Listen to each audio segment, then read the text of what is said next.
This holiday season, you might be looking for nutritious, convenient meals to keep you energized on jam-packed days. Factor, America's #1 ready-to-eat meal delivery service, can help you fuel up fast for breakfast, lunch, and dinner with chef-prepared, dietitian-approved ready-to-eat meals delivered straight to your door. You'll save time, eat well, and stay on track with your healthy lifestyle while tackling all your holiday to-dos. Too busy with holiday plans to cook, but want to make sure you're eating well? With Factor, skip the extra trip to the grocery store and the chopping, prepping, and cleaning up too, while still getting the flavor and nutritional quality you need. Factor's fresh, never frozen meals are ready in just 2 minutes, so all you have to do is heat and enjoy. When you're too busy running around to plan lunch, Factor has you covered with lunch to go. Effortless, wholesome meals like grain bowls and salad toppers that are ready to eat when you're on the go, no microwave required. Head to factormeals.com/MC911pod50 and use code MC911pod50 to get 50% off.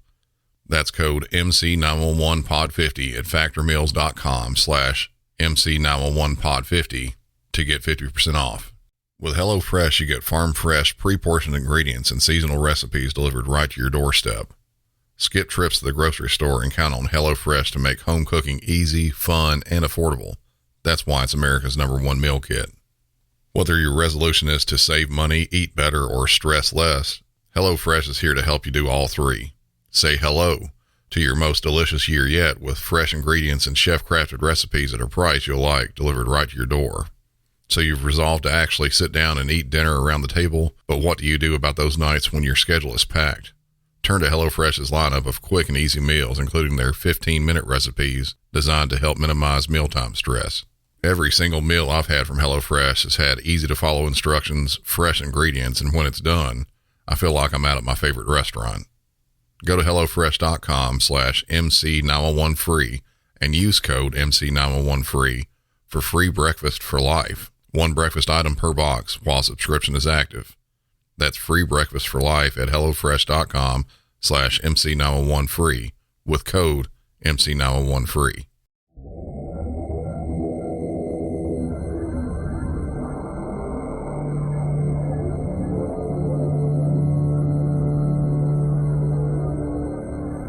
Most everyone has some sort of fear of the unknown.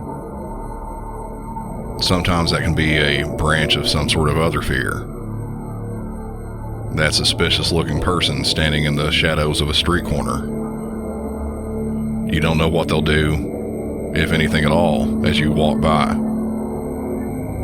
That bump in the night that wakes you up, and you don't know what it is.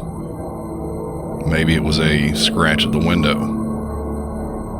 You slowly get up to look out and see what it was, and when you open your curtains, there's someone right there staring back at you.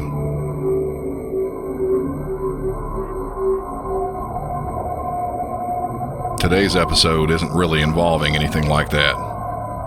It's different. In fact, it doesn't involve any sort of crimes at all, but something very different than what is a usual call coming into dispatch. This one involves deadly animals. The calls I play in this episode today, I can promise they'll make you look more closely at your surroundings. Welcome back to another episode of Music City 911.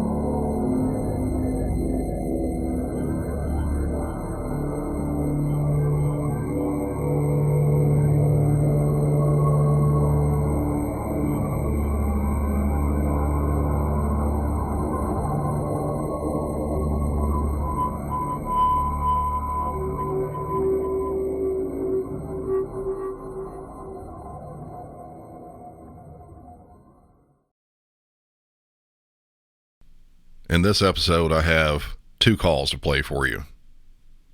Both are pretty lengthy, but they need to be played out to really get several aspects to both calls.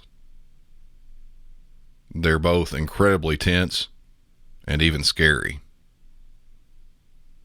There won't be a ton of talk on my part, just simply because the types of calls I'll be playing, there isn't a crime involved to even lightly talk about. but there are definitely some important bits of info to share about them. The first call I'm going to play for you is out of Florida. After it's played, I'm going to talk about some of what was going on in the call, because I have zero doubt at all that on your end, there will be probably a ton of questions. This isn't going to be something that starts out involving animals. Quite the contrary. But it does turn into that. So let's get on this first one. Here we go. 911, what's the location of the emergency? No. A lady just drowned. Okay, sir, what is your address? I'm on the golf course at Boca Royale. Do you know the address? But I'm out on the golf course for Inglewood. I tried to swim in and get her. Almost drowned. Oh, God. Okay. It's a sick hole called the clubhouse. Boca Royale Golf Course, Inglewood. Okay. They'll get somebody out here. Oh, God. I think I'll have a heart attack. Okay, sir, what is the closest cross street to you? Highway 776. 776, Oh, okay.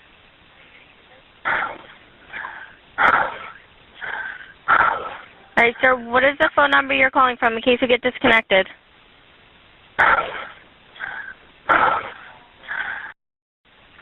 Oh, I think I'm going to pass now.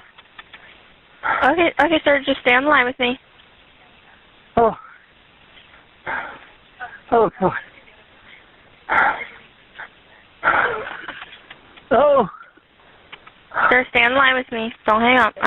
I'm going to get you help.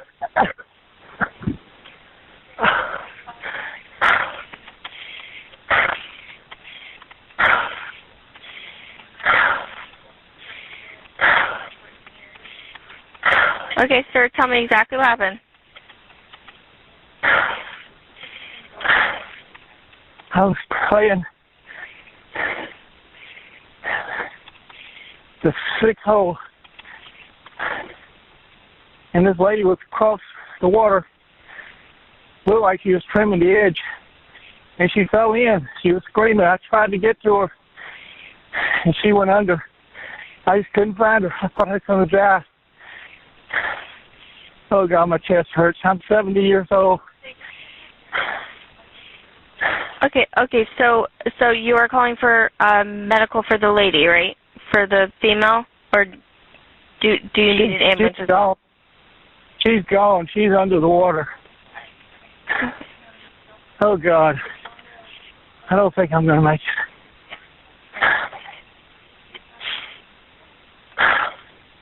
All right, sir, stand by, please.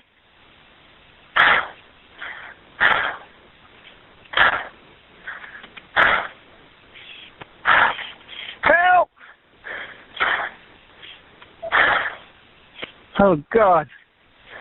All right, I hear people. Stay on the line with me. I can't breathe.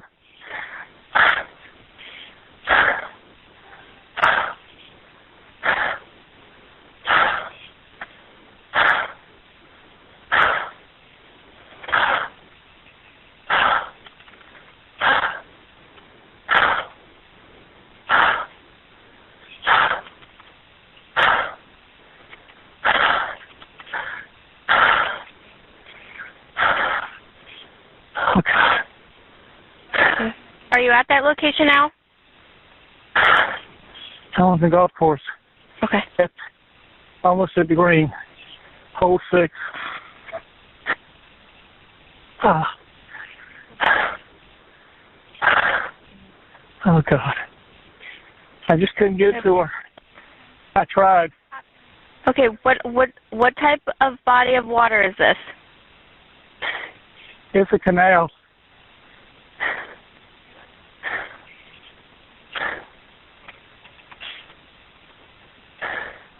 So that's around the golf course. How many people are in the water? One lady. She looked elderly. Oh, God. Okay. I'm sending someone to help you now. Stay on the line, and I'll tell you exactly what to do next. Listen carefully. This could be a very dangerous situation. Do not go in the water. I've already been in the water. Okay. How long have they been there? It's been about 10, I don't know, 5 or 10 minutes. It was 4 or 5 minutes before I got back into the shore and called you. Okay. Okay. Okay, can you see the person? No, I can't see anything. I'm laying down. I can't get up. Okay, what was the last location of the person was seen? In the water, under the water. She went under. Okay, sir, stand in line with me. I do have help on the way. Oh, God, I think I need oxygen. I can't breathe. I can't get a breath. Okay. How much time has passed since you last saw the person? I don't know, about 5 minutes before I called you. Maybe 4. What is the exact location the person entered the water?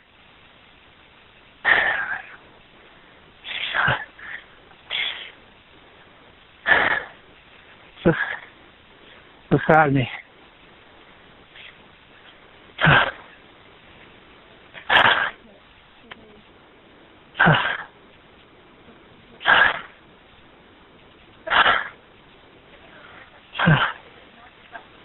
Help.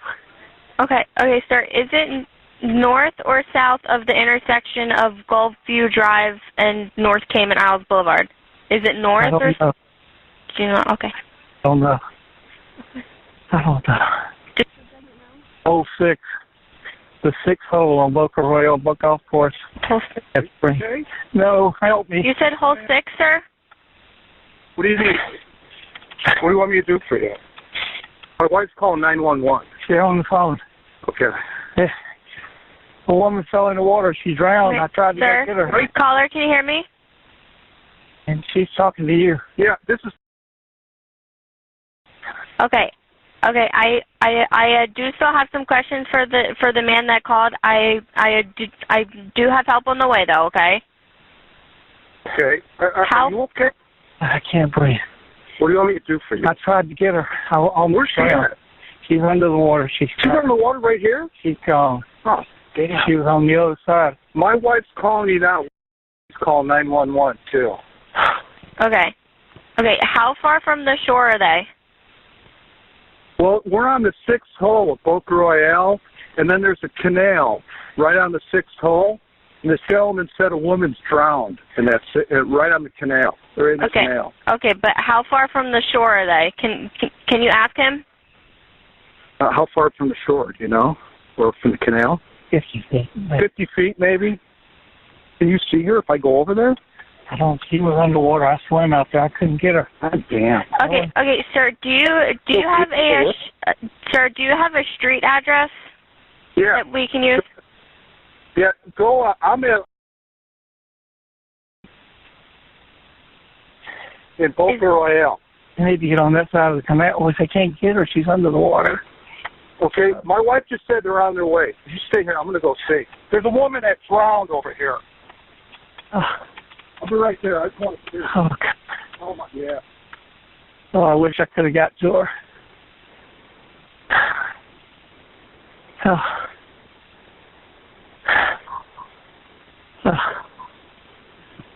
Okay, sir. Yes. Okay.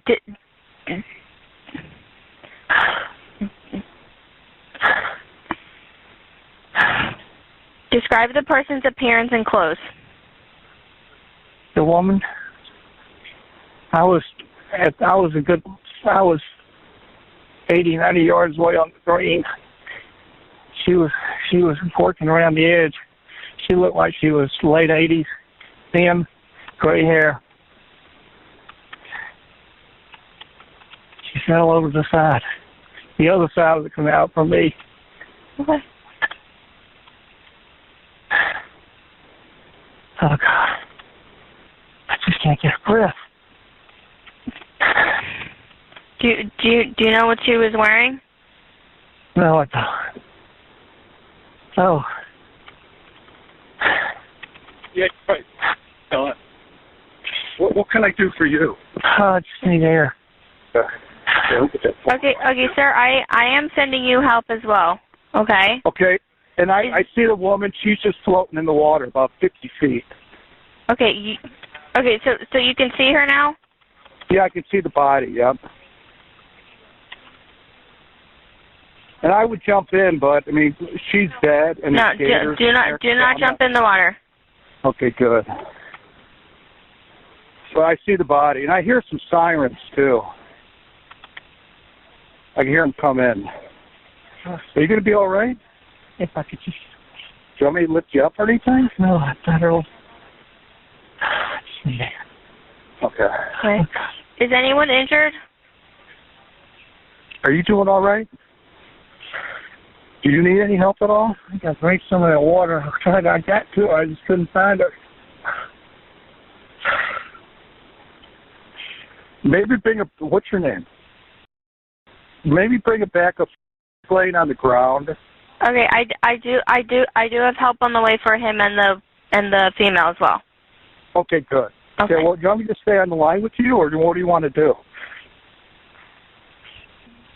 Okay, yes, sir. Stay on the line with me. Okay. Okay, I am just going to give you some instructions. I'll stay on the line with you as long as I can. If it's safe to do so, keep all bystanders away from the area and meet the firefighters in a safe location. Do not approach or enter any hazardous or dangerous areas. If anything worsens in any way, just let me know and tell me when the firefighters get there, okay? Okay. Body's floating over there. Trying to help her. So there's a woman right over there floating. Yeah. I'm here with you. You're not by yourself. You're not alone. It's a wait. I know. Keep safe. You're in the attack. You're fine. I tried to get her. I swam out there. I couldn't get her. Was she alive when you went out there? Yes. She was? Yes. Damn. Just before I got to her, she went under. God damn it. God damn it. Okay, sir. Have someone get the medics when they get there, or flag them down, if you can. Yeah, I'll flag them down. Okay. We're the only ones back. We're on a golf course. I understand. Okay. Okay. This is awful.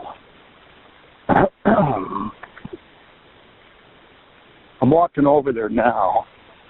Okay. Yeah, I can see a gator floating in the water, so I'm not going. Like I said, I'm not going in there. I think she might have went under. Yeah, I can see a gator right in front of me. I can kind of see. Yeah, I can see her. I can see a part of her body. Well, I could see. Shit. Yeah. There's something floating around her now. Oh my God, is that her? Yeah, that's her. Yeah, she just came to the top. Oh, damn it. And there's a gator 20 yards from her. That's awful. Oh my, there's a gator right next to her. That's what's floating her up. Oh no. Yeah, that's the movement. Yeah, there's a gator right next to her head, or some part of her body. And there's another one too. Damn. I can hear the sirens. I just don't see anybody yet. Okay. All right, just stay in line with me, sir. Damn. Those gators don't waste any time. Oh, damn. Okay, sir, can I have you verify the address or that you're at? Yeah, I'm right on. I'm right on the 6th hole, so I'm on the. Okay. I can see the sirens. I'm looking across. They must be on Golf View right now, so okay. I can see 2 sirens. Okay, I am going to stay on the phone with you until they get there. Okay, good. Yeah, I see 2 cars coming in here on Golf View. Okay.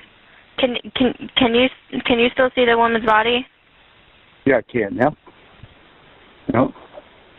I can see a 3rd car coming in here too. Okay. Dang it. I wonder how she ended up in here.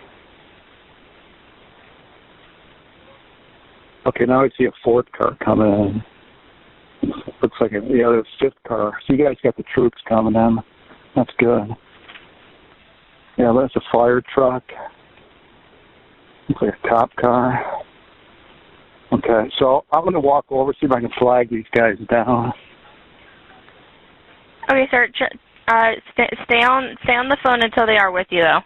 Yeah, just because I want to make sure that they get to you. No, that's good. I'm just trying to see how these guys are going to get through here, because this is a canal. Oh, here they come. Sir, yo! Over here. Okay, I see a guy coming. Okay, can they see you? Yeah, they can. Can you see me? Okay, good. Yeah, you can see me. Okay, sir. I will go and let you go then. Thank you very much for your...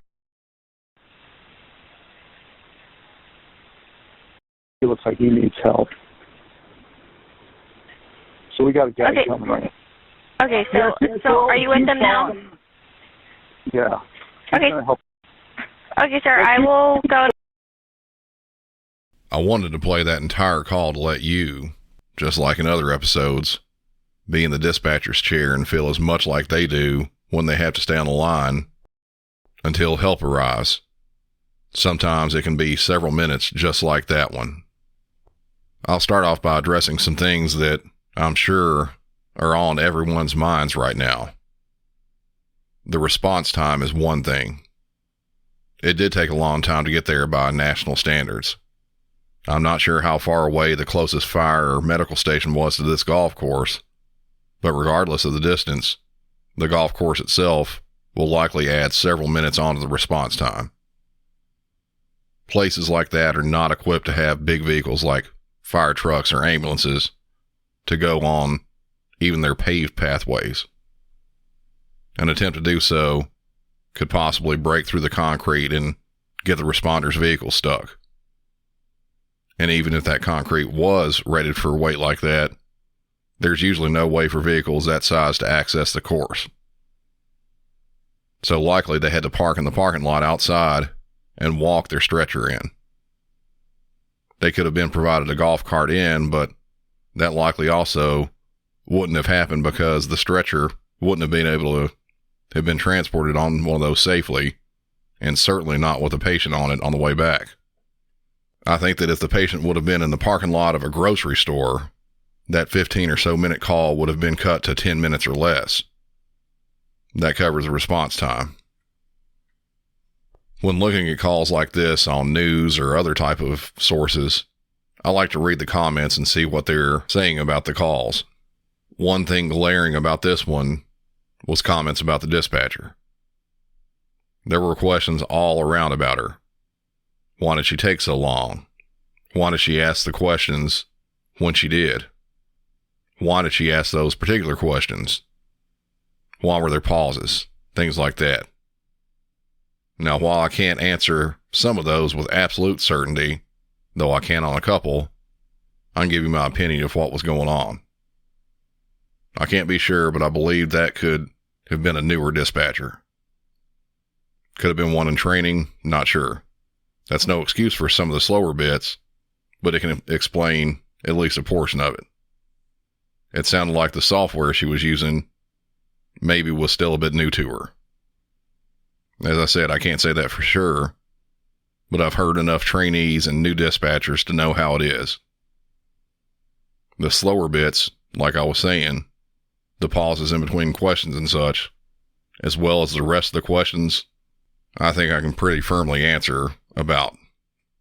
If you're a veteran listener of this show, I bet you can recall more than a few times hearing the phrase, "Tell me exactly what happened." That comes from a standard protocol software that is used internationally by a lot of agencies. In fact, I believe it's probably the most widely used one available. It has some good questions and some very good instructions for doing things like controlling bleeding, CPR, birthing babies, things that need to be done before responders get to the scene. but it also has some faults in my opinion, one of which is the grading. Yes, dispatchers are graded on their calls, particularly medical calls. We want to keep in a high standard for obvious reasons. But with this software, a lot of the questions can be irrelevant, specific to the situation. But because of the grading system put in place by this protocol, you have to ask every question listed, as it is listed in both wording and in order. And if you don't, you can be marked down in the grading of the call. To add to this, I could tell that she was using both a set of fire and medical protocols from the same company. When you introduce both to a situation, it can slow things down. In general, in something like this situation, the fire and rescue portion would take precedence over the medical portion.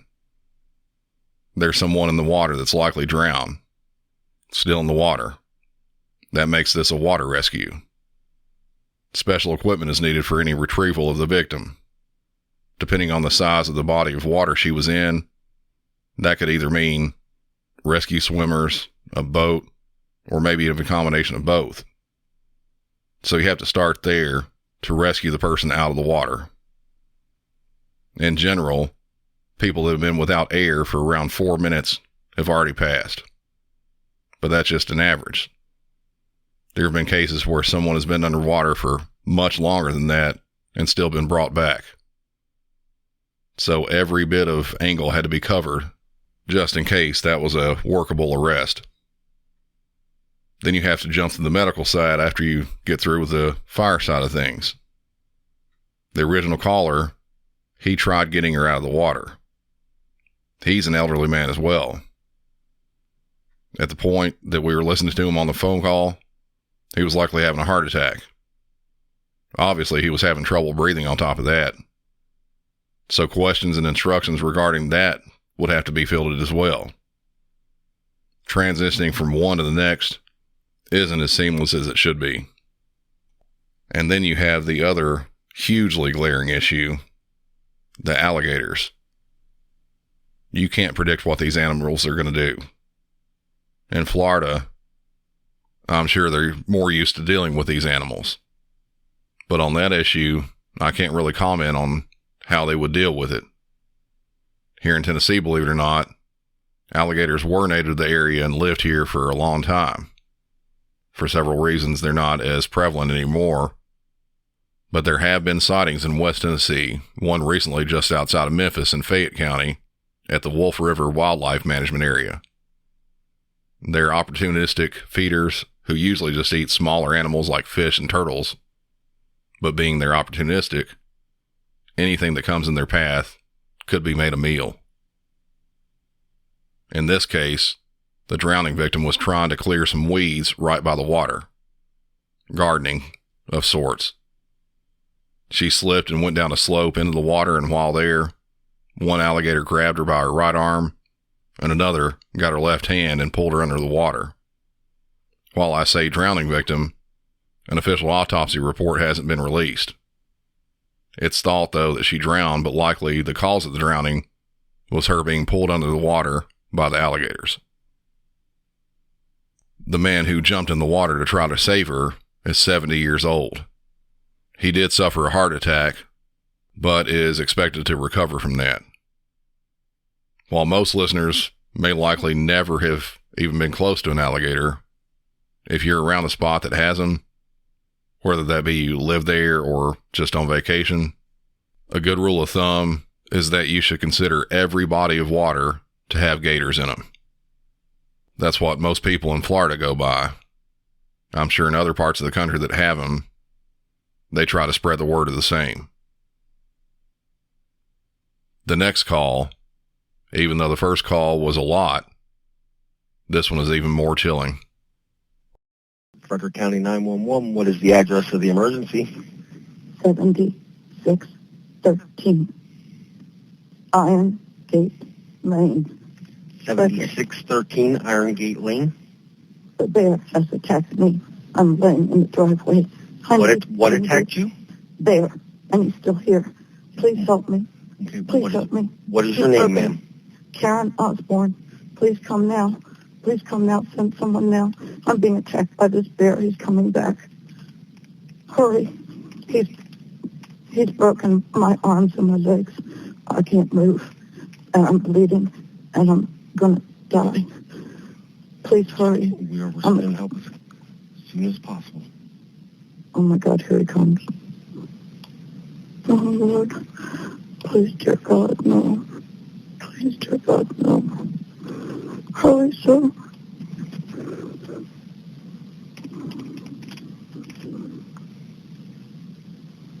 Go away.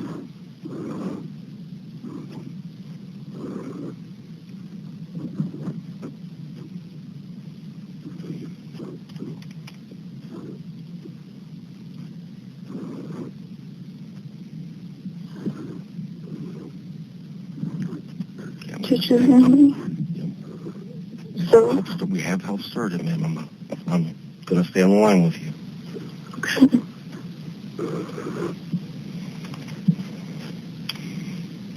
No. It's coming back.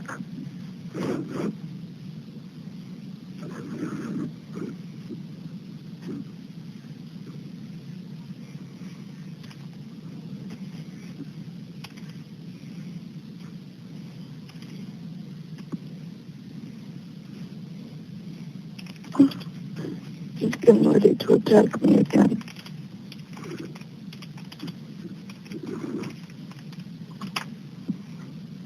Please tell my husband I love him.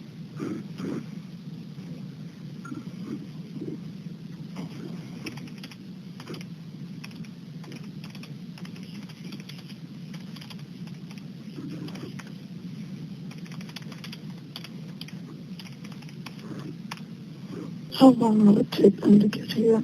I don't know, ma'am. They're coming as fast as they can. We have animal control, police, and the ambulance en route. So scared.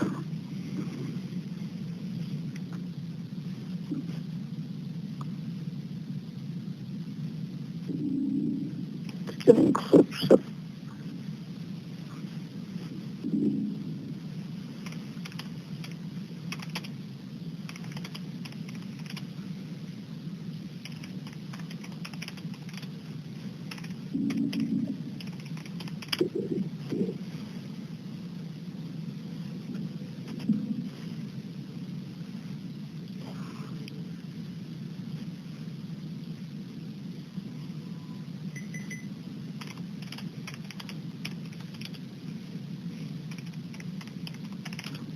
Are you still with me, Karen?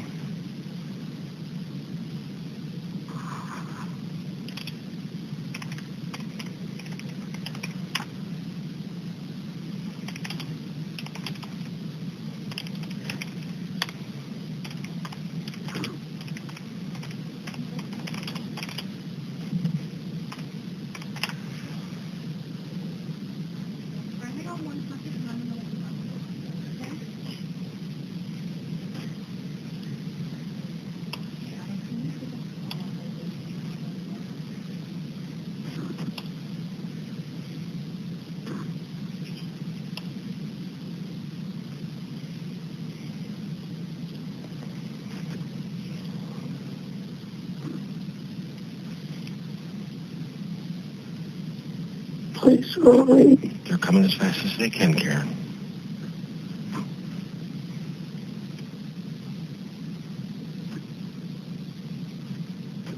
Tell them I'm in the driveway not to run over me. Okay, you're in the driveway in front of the house? I can't hear you. You're in the driveway toward the front of the house? I'm like halfway down the driveway, in the middle of the driveway. I came to see what was wrong with my daughter's dog barking, and the bear came out of the woods and attacked me. My dog is back at my house next door, but my husband is deaf and he cannot hear him.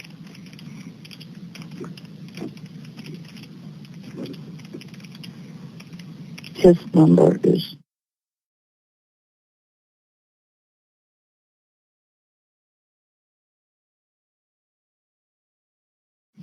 Ron Osborne.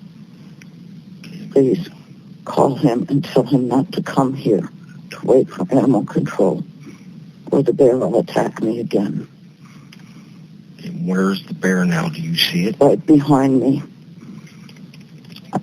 He's behind me, and he's snorting and stomping and digging in the ground like he's getting ready to attack.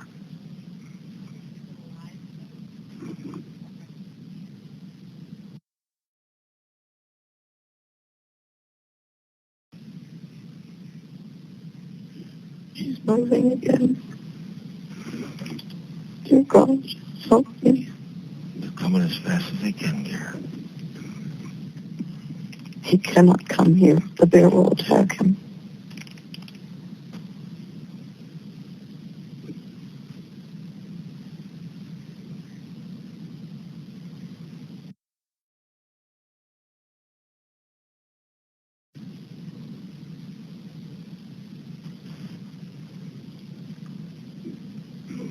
My God, he circled around in front of me again.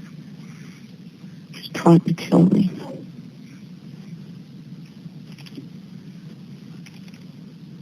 Help. Please help. Oh, dear God, I'm so...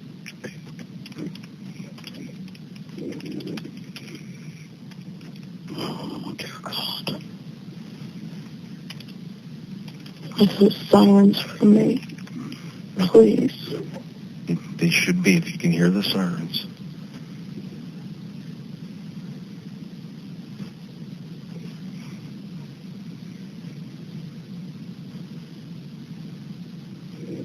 Yes, thank God.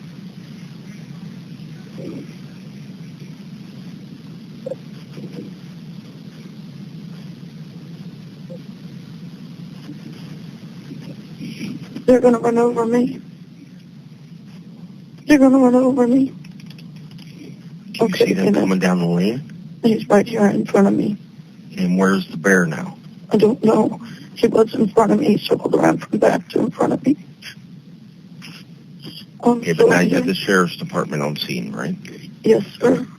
Please don't leave me. Please don't leave me. Your voice is helping me to keep from... Yes, sir? I've been attacked by a bear. He's around here someplace. My arms are broken. My leg is broken, I think. I'm chewed up on the back, on my head. I'm very bad, sir. Sir, he came from over here. He circled around me 10 times, and he's tried to re-attack me twice. I finally found my phone on the ground and called 911. I've been laying here for an hour.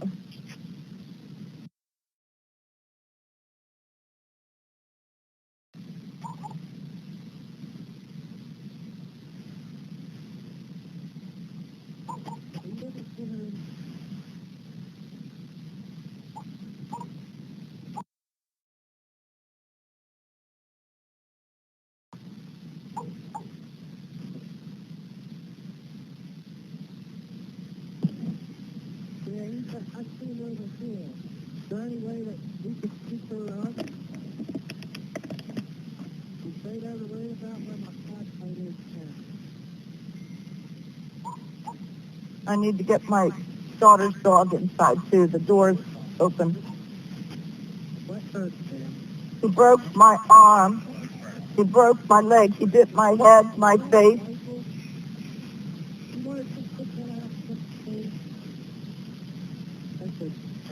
He bit me in the face, in the back, in the thigh.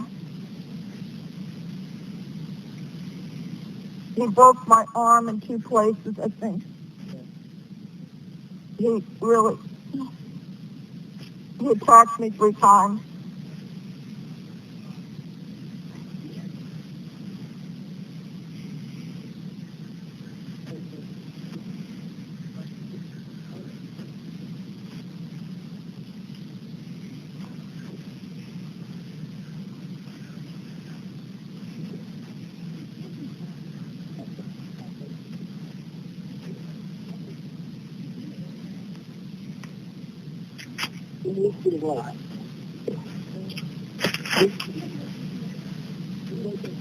Okay, Karen, are they there with you?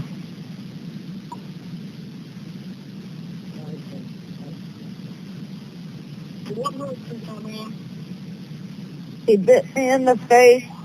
He bit my arms in 2 places. He bit my back.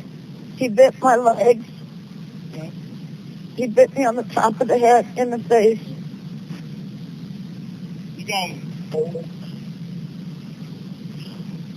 I'm in extreme pain. Okay. Did you rupture your backpack? I can't tell. I'm in so much pain where he bit me other places. Okay. I broke my back several years ago, so I have a back problem anyway. Okay. I think he bit me in the eye. I'm in trouble here. I'm a mess. Okay. I'm telling you. My husband lives next door. There, the house over there, 7615 Von Osborne. The dog is in the yard to the left. His name is Bruce. If you can get him inside it. Tell him you're going to give him a cookie. Just open the front door. It's open. You guys overwhelmed and see come down here and we get yeah, you guys good. Yeah, okay.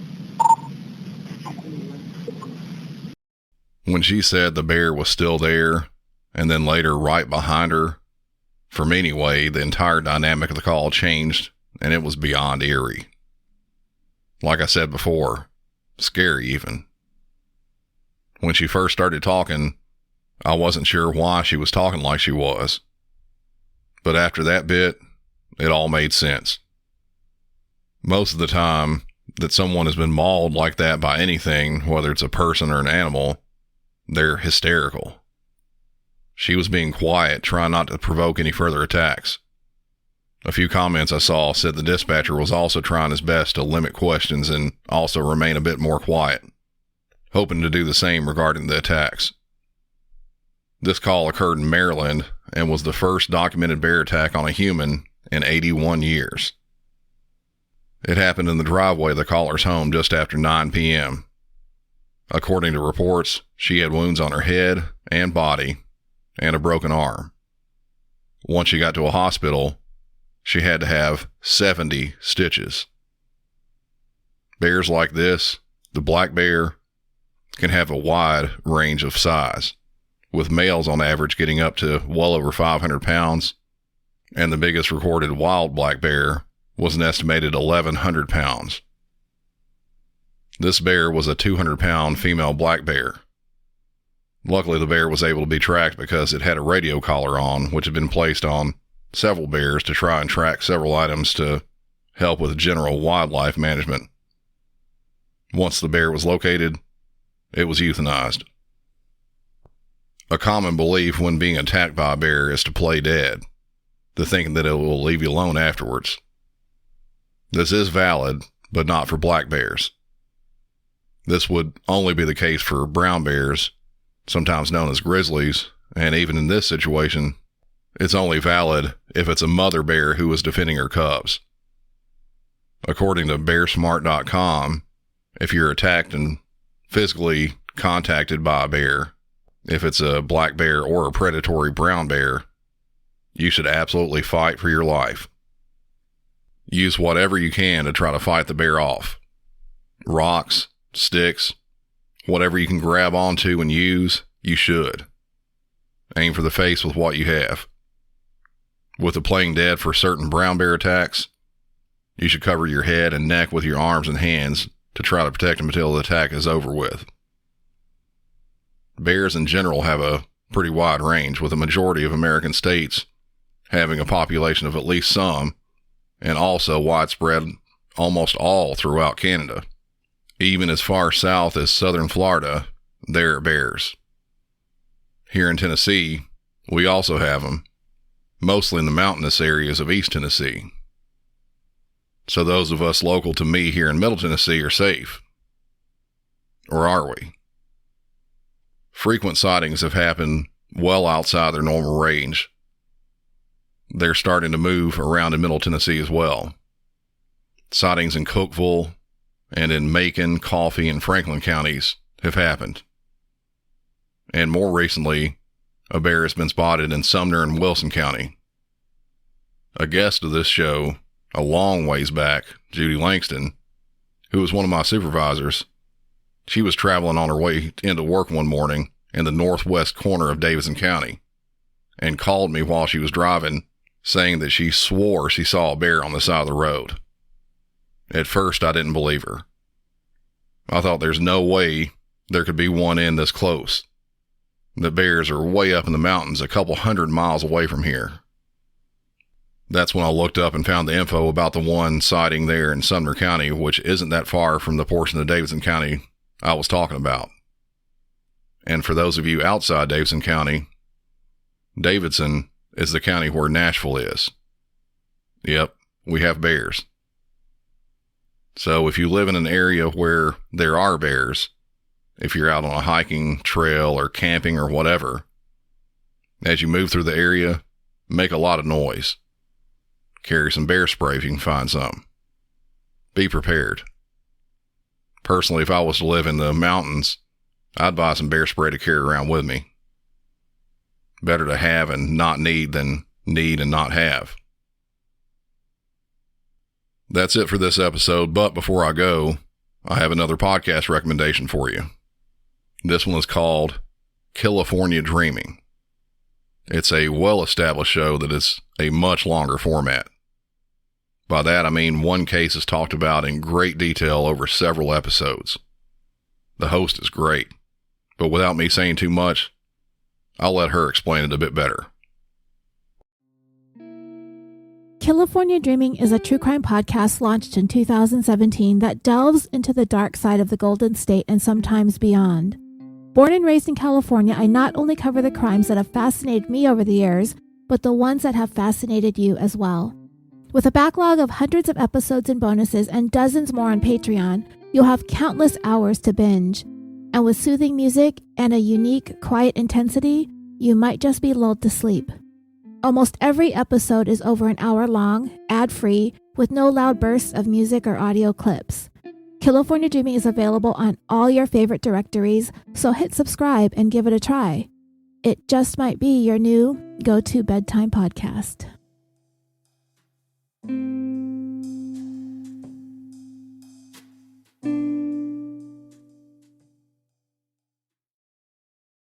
Be sure to like the show on all social media, which will be listed in the show notes, and help support the show by becoming a member over at Patreon and receive ad-free episodes as well as bonus episodes, with several of those already available. Also, share it with anyone who will listen to something like this too. I bet they'll love it. From Music City 911, I'm Brandon, and y'all have a good one.